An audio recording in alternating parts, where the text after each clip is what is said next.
Hi everybody, I'm Bill Sanders and this is Watch Art Sci, the art and science of watch collection. Today I want to have a sort of a watch story about getting my watch, my new watch.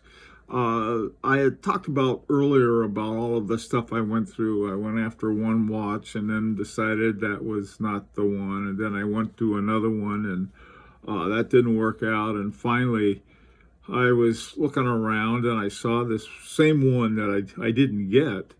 And so I went to the site where they had it and it was already sold. So I was just poking around and I found this watch that I had never thought I'd be able to have because they were out of my price range. And so, but it wasn't. And so I got it. I'll tell you about that in a second.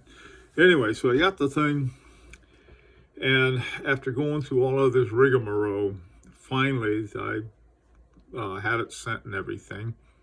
And so I'm waiting for it, and it was sent by UPS. And one of the cool things that UPS has, it has a picture of a little truck showing you where it is on your street. So I get this thing, and the truck has to be within a certain area before they start showing it moving along. And so here comes my watch in this truck, and so I'm watching it come down my street, and it goes down and down and just about here, and it turns and it goes away, and then all of a sudden my screen goes gray. It says we can't get it anymore. That was my watch. I thought, with everything else, so what? So I thought, well, I'm going to go watch a pirate movie on Netflix, and that's what I did. So anyway, my wife got it and signed for it and everything. I got it later, but this is sort of, an unboxing is sort of a little tedious, and so I thought I'd just go through this. First of all, I got this, it just was in a big box, and this was a box in the big box. So I opened it up, and out there was this just filled with some kind of stuffings that I call stuffings. They're protective kinds of things. So I opened that up, and it's sort of like one of those stacking dolls the Russians have. So I opened that up. I opened the box up, and here's this incredibly beautiful box. And it also had a cleaning cloth. This is what I usually get when I get a cleaning cloth. The one they gave me was the size of a beach towel. So that was that. Now, so finally I opened it up, and it's a Urban Jurgensen 2240 RG Grenache dial, part of their model called the Jewels. And it's got a manual winding, date, time, minutes, central seconds. And then they have all of this other stuff. It's got stop seconds, twin barrels in series. I contacted the people at Urban Jurgensen and said, is it serial or parallel? Because the earlier one I think they had done was in parallel, the one by Derek Pratt. 60 hours, and it's 3 hertz, and I love 3 hertz or less.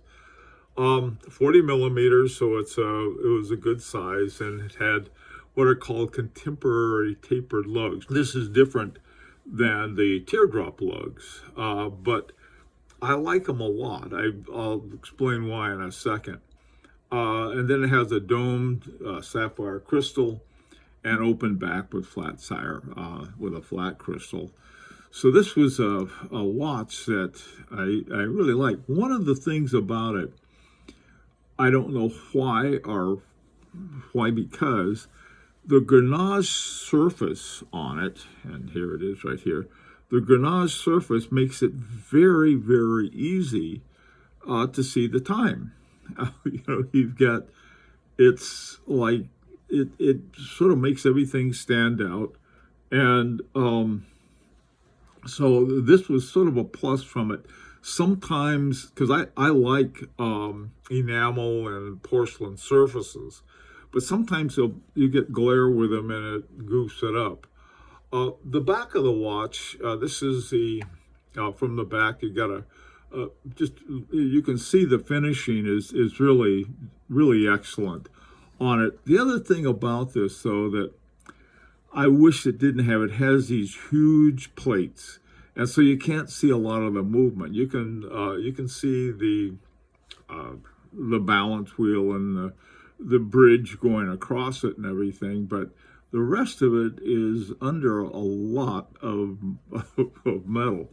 But that's okay.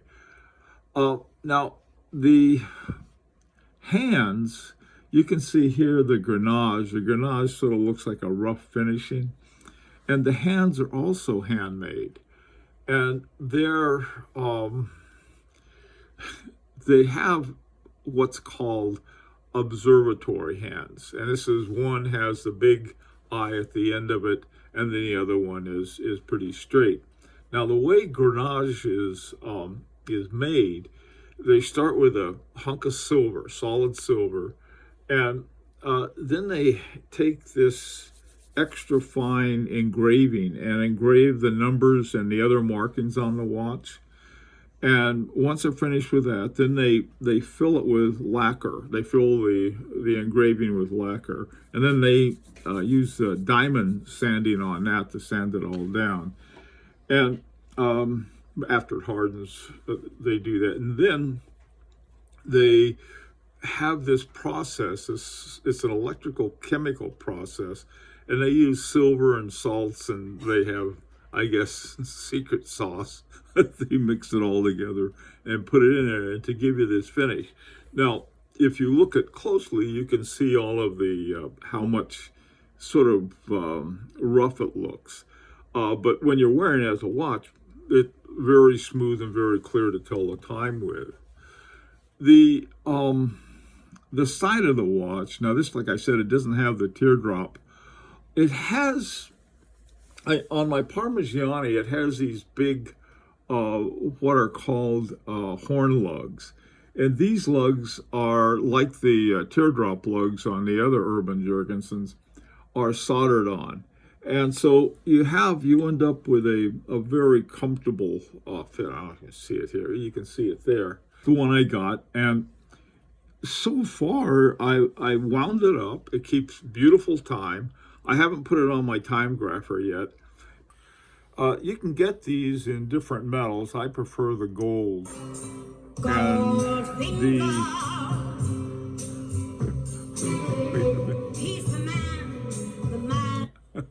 And I do like the gold. And they have, they also come in platinum. The platinum, for some reason, is still more expensive than gold, probably because a little harder to work with, but the price of gold is over platinum now. And they have a whole new series of them in stainless steel. Now, the reason I was able to get this particular one, there were some, anyway, so they had some what are basically were shop worn. And I contacted Federico. You may know Federico. He at Del Rey Watch. And so we had these. They had, with the manufacturer had some that they couldn't sell as new because they've been around for a while. They've been in the shop for a while. And one of the things I found out about shop-worn watches, the watch itself was perfect. Everything about it is just, I mean, it's no scratches or anything like that on it. But what happens, the leather tends to dry out. And so what I did is that I've been putting neat's foot oil on it. And I do that to all of my leather and gator bands and so forth. But that's something it'll, I keep every night for a while. I'll just rub it in and rub it in and rub it in until it's, back to, I guess, it's like sort of a new shape. But that's one thing you have to do when you get there. Anyway, I think Federico's got like 3 of them left. He started with 10. And so anyhow, if you're interested, you might check that out. And also the Urban Jurgensen, they've got some new ones coming out too that are sort of interesting and far more affordable.